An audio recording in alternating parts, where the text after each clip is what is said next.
Assalamualaikum warahmatullahi wabarakatuh. Perkenalkan, nama saya Muhammad Jasinda Yudhistira. Pada konten kali ini saya akan membahas mengenai penggunaan bahasa Indonesia yang kurang sopan di media sosial. Topik ini sangat penting karena media sosial saat ini bukan hanya sebagai tempat kita untuk berbagi informasi, melainkan juga tempat kita untuk berinteraksi sosial dan dapat mencerminkan cara kita berkomunikasi.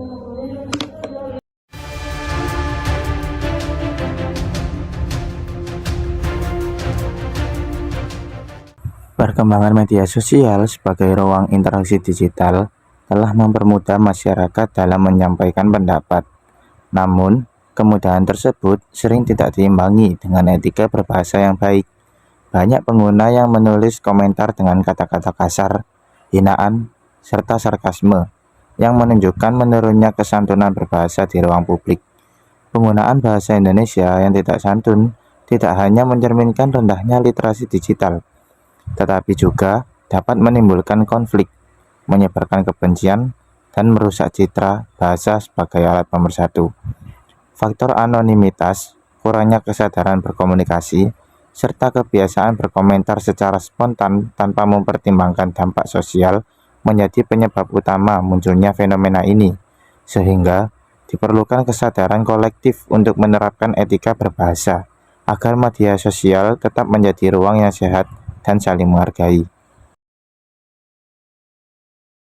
Di media sosial, kita sering menemukan komentar yang mengandung kata kasar, hinaan, atau sindiran tajam.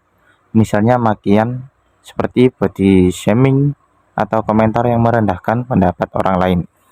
Fenomena ini menunjukkan bahwa sebagian pengguna belum memahami pentingnya etika berbahasa di ruang digital. Adapun teori kesantunan dari Brown dan Levinson, setiap orang memiliki harga diri atau yang disebut face.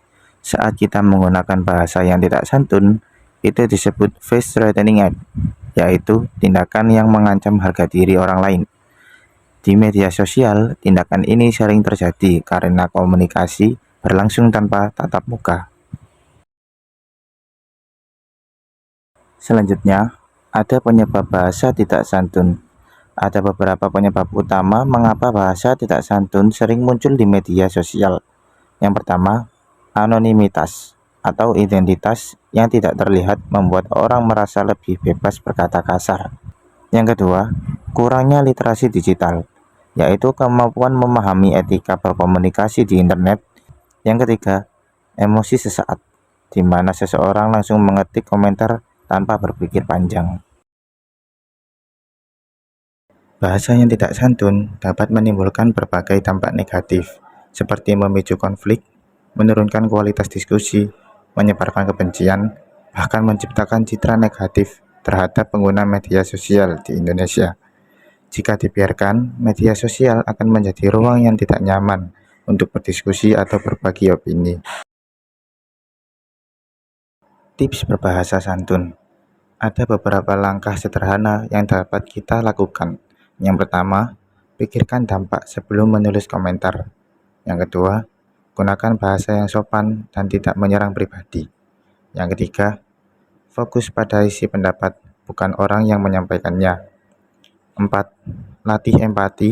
Bayangkan jika kita yang menerima komentar tersebut.